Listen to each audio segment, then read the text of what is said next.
A gente tem vários partidos. E eu não quero entrar num partido que vai ter o fulano que fez rachadinha. Eu não quero entrar num partido que vai ter o fulano que fez corrupção. Eu chamei a perita do caso pra vir aqui, ela é de Brasília, pra gente falar desse caso. Jaqueline Tirotti. Prazer Arthur. te conhecer. Que bom que você veio. Muito obrigado. O que é ser perito? Como você se torna um perito? E como que a gente tem certeza que uma perícia pode dar um laudo confiável de que algo é verdadeiro ou que algo não é verdadeiro? O perito, ele é um especialista em algo. A gente tem perito médico, perito odontólogo, perito contábil, perito em várias áreas, perito audiovisual, perito em documentos. E a perícia, ela pode ter em várias esferas. A gente pode ter a perícia criminal, que é a mais conhecida, né? Que é a perícia que faz o local de crime, por exemplo. Mas a gente tem outros tipos de perito, que é o perito judicial, que atende o judiciário. Quando eu falei pra você, eu sou a perita mais nomeada do TJDFT, é porque eu atuo no Tribunal de Justiça do Distrito Federal, através de nomeação de juízes. Os juízes, quando eles gostam do trabalho de um perito, eles pensam, eu vou nomear esse perito para fazer esse caso. Então, ele nomeia, através de uma decisão, ele nomeia o perito para que ele possa sanar algum incidente duvidoso num processo. Então, essa é a perícia judicial. Tem outras figuras de perito, como perito administrativo do INSS, a gente tem perícias administrativas em órgãos, e a gente tem também a figura do assistente técnico ou perito particular. O perito particular, vamos supor, você está com uma dúvida quanto a uma assinatura. Você tem um documento, uma pessoa falou que não assinou aquele documento, você fala, não, eu tenho que tirar essa dúvida, eu tenho que saber se essa pessoa assinou ou não esse documento. Você pode contratar um perito particular para saber se uma assinatura é autêntica ou falsa, antes de entrar com o processo. Porque se você tem um documento, que você tem uma dúvida se aquele documento é autêntico ou falso, você vai entrar com uma ação sem saber se aquele documento é ou não verdadeiro. Sim. Então você contrata um perito particular para entrar com o processo, para embasar para fazer uma perícia, para embasar uma petição inicial, por exemplo. Essa é a figura do perito particular. Então essas são as 4 figuras dos peritos mais comuns. Agora falando um pouco mais de você com a perícia. Por que você é perita? De onde tirou da sua cabeça, eu vou ser perita? Bom, primeiro eu sou formada em Direito, e aí eu tava estudando para concurso público, será que eu vou fazer concurso? Só que naquela coisa, naquele limbo entre estudar para concurso, passar num concurso, eu precisava trabalhar, né? Então eu comecei a trabalhar com as perícias, que eu já trabalhava com meu pai. E aí eu comecei a fazer as perícias, e a perícia, ela não é uma profissão que você tem um emprego. São trabalhos. Então eu ganho por demanda. Então, por exemplo, Sim, o por juiz... empreitada. Exatamente, por empreitada. Eu peguei um trabalho, eu recebo por aquele trabalho. E aí, quando eu comecei a trabalhar, eu fazia dessa forma. E até passar num concurso público, que eu vou ter a tão sonhada estabilidade. Sim. Só que começou a dar muito certo, porque os juízes começaram a gostar do meu trabalho. E aí eu comecei a ter muita nomeação. Aí eu pensei, eu acho que eu não vou mais me dedicar tanto ao concurso público. E aí eu fui para outra área. Em 2018, eu abri o meu canal de perícias e eu comecei a dar aula de perícias, aula virtual de perícias. Então peraí. Além de você fazer as perícias, isso é interessante. Você dá aula. Sim. Vamos supor que eu quero me tornar um perito. Eu preciso passar numa prova, o que eu faço? Você vai ser perito em quê? No que você pode primeiro. A gente está falando de perícia, a gente vai... É um trabalho que você vai atender um juiz ou um particular. Então, vamos supor, você vai atender no quê? Você é formado em medicina, você pode fazer uma perícia médica. Você é formado em contabilidade, você pode fazer uma perícia contábil. Você entende sobre documentos, você fez um curso, né? Porque não tem uma graduação. Em perícia documentoscópica, você pode fazer perícia documentoscópica. Muito bom. O lance é o seguinte, você decidiu se expor politicamente, vai ser pré-candidata e você vai ser pré-candidata a deputada distrital. Então, independente de você ser de Brasília ou não, escuta isso aqui, porque no off ela me contou uma coisa que realmente, cara, nunca parei pra pensar. Quando você fala de distrital, você lembra do quê? Brasília. Só que não tem só Brasília. Tem um monte, eu até brinquei com ela, falei, você vai ser distrital onde não tem problemas? Aí é fácil, né? Então conta um pouquinho do seu estímulo para ser deputado distrital. Quando a gente está falando de Brasília, né? Brasília é o plano piloto, mas a gente tem o Distrito Federal, que a gente tem as cidades satélites, e então a gente tem uma população muito maior que só Brasília. E a gente tem muitos problemas também, não é só ali o quadradinho, só o plano piloto. A gente tem problemas como, por exemplo, favela da estrutural. A gente tem, entre outros problemas, do Distrito Federal mesmo, até mesmo facções criminosas. Então, a gente tem problemas principalmente no entorno. Então, a gente precisa não só olhar para o plano piloto, a gente precisa olhar também para o entorno, para que a gente possa dar qualidade de vida para essas pessoas, que muitas vezes trabalham no plano. Então, e também transporte público, por exemplo, metrô de Brasília. Eu tô conversando com o pessoal do metrô para ver, porque eu conheço pessoas que usam o metrô e demora muito mais. Aqui em São Paulo, por exemplo, você pega o metrô, tá lá, 2 minutos. Teve uma vez que eu fui pegar o metrô com a minha avó, aqui em São Paulo. Aí tava lá, chegou o metrô, vamos, vó, vamos correr. Aí ela, não, daqui a 2 minutos aparece outro vagão. Lá em Brasília, são 7 minutos, 10 minutos. Nossa, bastante. Muito mais. Caramba, diferente. Bom, muito bom. E aí, deixa eu perguntar uma coisa. Você já conversou com a sua família, todo mundo aprovou e vambora? Não. Ninguém aprovou. Ninguém aprovou? Seu pai não aprovou? Não. Sério? Não. Porque seu pai quer que você continue perita. Não, meu pai, ele... O que acontece? A gente tem vários partidos políticos. E o meu pai, ele não é da missão. Sim. Ele gosta de outro partido político. Sim. De direita. Sim. Então, ele falou, não, por que você não se candidata pelo partido do fulano? É muito melhor, você vai ter muito mais... Eu falei, porque eu não acredito. Porque eu tô fazendo o que eu acredito. Tá vendo? Tá vendo só? Exatamente. Não, porque o que acontece? Eu acho o seguinte, a gente tem vários partidos. E eu não quero entrar num partido que vai ter o fulano que fez rachadinho. Eu não quero entrar num partido que vai ter o fulano que fez corrupção. Eu não quero ter que ficar quieta porque o fulano tá errado, mas eu sou do mesmo partido do fulano. Eu não quero isso. Eu quero estar num partido que eu acredito. Que, o fulano é tal... Tá, mas fulano tem algum episódio de corrupção? Não, né? Então, assim, não tem. Então, assim, às vezes a pessoa chega e fala mal do MBL, da missão, e fala, não, mas o que tem de errado? Aí, porque o fulano falou tal coisa. Tá, mas tem corrupção? Tem alguma coisa errada? Não tem. É verdade. Ninguém tem isso daqui pra falar de corrupção. Verdade. Então, assim, é o que... E o que acontece? Quando você fala assim, porque o fulano falou tal coisa. Tá, mas você acompanhou o ciclano, que o ciclano falou no off?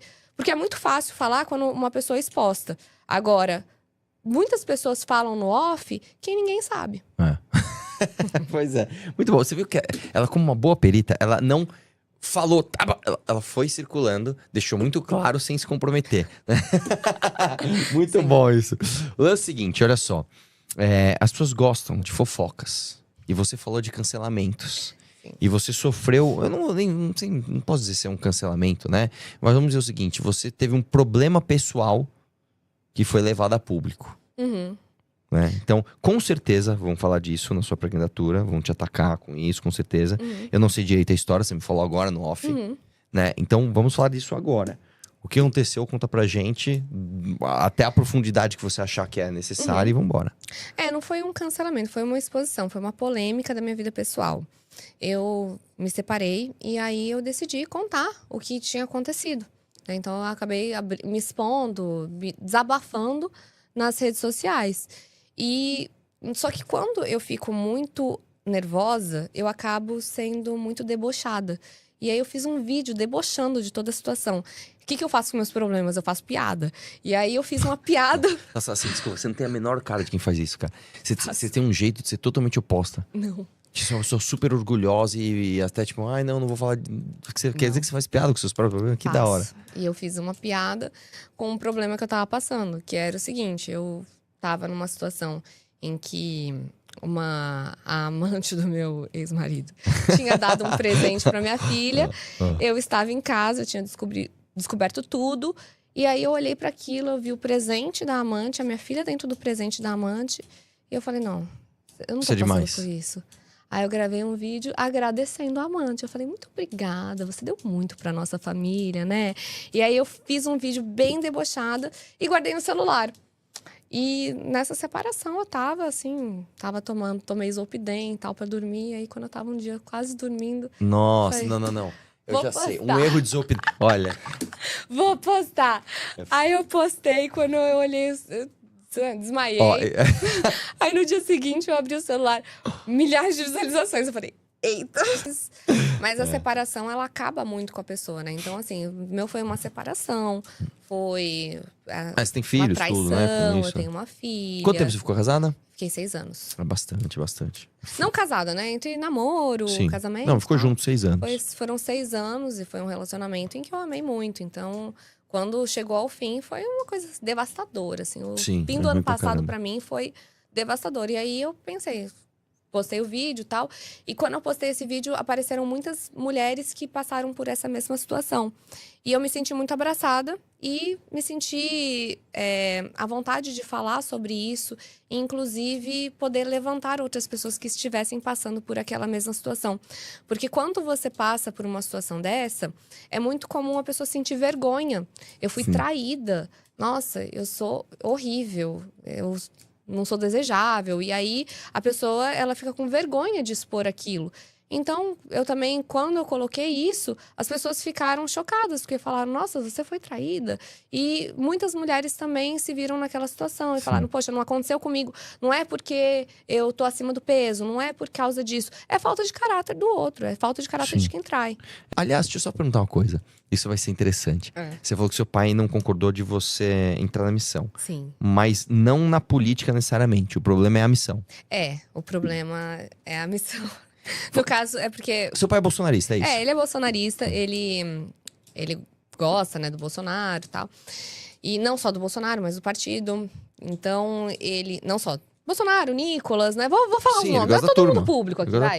Então, assim, ele tem essa... Ele gosta muito. Só que eu acho o seguinte, eu acho que... Eu não concordo com muitas coisas. Eu acho que...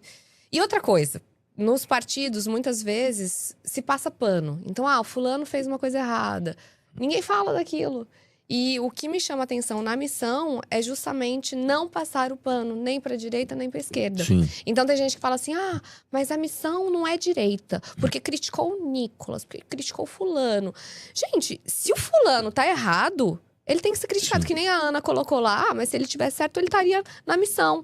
Tá certa, porque realmente é um partido que não tem nenhuma polêmica envolvida com corrupção. O lance é o seguinte, cara. Com esse passo que a gente deu de fundar um partido, a gente conseguiu quebrar uma barreira muito difícil de quebrar, né? Que é a fundação do partido, que nos dá possibilidades de fazer uma coisa que a gente nunca fez. Que é justamente isso. Falar, você é uma liderança local. Às vezes você é low profile, mas você é um cara que... Você não é um cara de redes, mas você é um cara de engajado. Vem pra dentro. Cara, isso é animal. E isso vai fazer com que... Por isso que eu realmente acredito que a gente vai chegar lá. Porque hoje a gente é menor do que o bolsonarismo. A gente é bem menor que o bolsonarismo, né? Mas vamos ser sinceros? O que o bolsonarismo tem de propostas? Porque assim, Nada, zero, o que eu vejo... Eu vejo que... Eles têm uma proposta agora, desculpa. Que é soltar o Bolsonaro. Não, mas assim... Uma coisa que... Uma pessoa me falou isso. E isso ficou pra mim... E eu acho que é a verdade. O Bolsonaro se elegeu pelo Lula. Batendo no Lula. Então, assim, o bolsonarismo, ele vem muito batendo na esquerda, mas é sem propostas. Sim. Então, eu vejo, assim, a proposta dos bolsonaristas não são propostas tão fundamentadas quanto a do Renan. Eu desafio quem tá aqui, quem é bolsonarista, e falar assim, não, eu sou bolsonarista. Me fala uma proposta que seja melhor que as propostas do Renan. Eu tô lendo o livro amarelo. Você tá em qual? Tô no 3º fascículo. É bom pra caramba. Eu trouxe o 3º fascículo aqui, eu vim lendo. E uma coisa que me chamou muita atenção também é a parte cultural, né?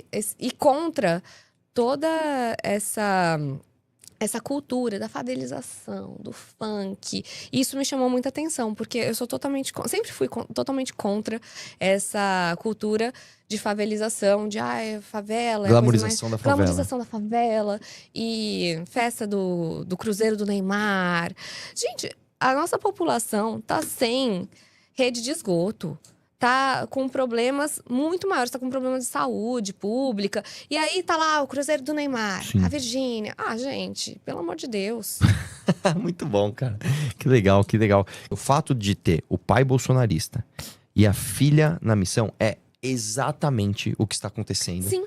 Em termos do recorde geracional. Você pega uma manifestação do Bolsonaro, você vai ver, são as pessoas muito mais velhas, né? Você pega as nossas, o nosso público é muito mais... Nós somos quase o teto da galera, né? Claro que tem pessoas mais velhas, mas o grosso é pessoa até 28 anos, 29, vai. 30 já tem uma barreirinha ali. Mas muito bom, cara. Ó, gostei muito de te conhecer. Então eu vou pedir pra você que gosta da gente, que acompanhou esse caso do Giulio Lancelotti, que viu tudo que aconteceu. Cara, siga a Jaqueline, né? Como que é teu Instagram? @Jaque, J-A-C, Tirotti, T-I-R-O-T-T-I. Principalmente se você for do Distrito Federal, o que você vai fazer? Você vai espalhar para as pessoas, não só do plano piloto, mas de todas as cidades satélites, para conhecer uma pessoa que tá a fim de falar de proposta, porque é muito raro isso acontecer. E eu acho assim, muito corajoso da sua parte você ter esse ímpeto de expor mesmo. Não, esse é meu relatório, vou postar meu relatório, quem quiser, ó, vem pra cima e tamo aí, vou me envolver politicamente mesmo, vamos pra cima. Animal, cara, animal, muito bom mesmo. Sim, muito bom mesmo. eu até fiquei com muito receio, quando eu postei, né, da pré-candidatura, eu fiquei com muito receio porque eu sabia que eu ia apanhar, né, que iriam bater nisso. Mas com certeza. Mas eu não vou ficar calada, não vou ficar sem fazer o que eu acho certo, porque os outros vão achar. Porque o que acontece? A política não veio por acaso, é um processo que vem acontecendo. Quando eu apanhei lá em 2024 da Fórum, eu já fiquei com raiva. E eu já vi que o lado que tá certo não é o lado da Fórum. Então eu comecei a ver que tinha alguma coisa errada ali. E aí eu já acompanhava o MBL, já gostava. Quando saiu o Partido Missão, eu pensei, poxa, até que enfim tem um partido que realmente me faz brilhar os olhos, me faz ter vontade de me candidatar. E foi logo após, foi em novembro. A minha filha tinha nascido em maio. Ela nasceu no dia 30 de maio de 2025. Missão em novembro. E quando ela nasceu, eu pensei, nossa, o que vai ser desse país, né? Eu fiquei pensando, eu conversei com meu ex-marido, falei, ai, por que a gente não muda? Poxa, isso aqui tá assim, dá aquele desânimo. Você vê todo mundo, você vê que não tem salvação. Você fala, poxa, aquela pessoa que pensa daquele jeito, que é ignorante, não quer estudar, não quer mudar. E aí você pensa, isso aqui vai ser um ciclo vicioso, que vai continuar elegendo políticos corruptos. E isso daqui nunca vai mudar. E aí você fica vendo nessa perspectiva e você fala, o negócio não é eles mudarem, sou eu mudar daqui. E eu comecei a pensar nisso no meio do ano passado. E quando eu vi o partido, eu pensei, por que não eu ajudar a mudar esse país? Então, uma das atitudes que eu tive de me filiar, na verdade, eu me filiei no Missão, eu tava no computador, assim, eu falei, vou me filiar, pá. E fiz. Que legal. E aí, eu me filiei justamente com esse ímpeto, com essa vontade de trazer mudanças. E por causa da minha filha. Quando minha filha nasceu, eu pensei, que demais isso. São mais 25 anos aí que eu tenho que ter pela frente. Então, por isso que me deu essa vontade de fazer algo e trazer algo melhor, uma mudança positiva para o nosso país. Porque se eu vou continuar aqui, a gente tem que mudar isso aqui, a gente tem que fazer isso aqui funcionar. É isso. Gente, muito obrigado, um abraço e até a próxima. Valeu! E esse foi mais um vídeo do Missão Alerta. Se você gostou do vídeo e não quer perder mais conteúdos como esse, se inscreva no canal e deixe seu like. Te vejo no próximo vídeo.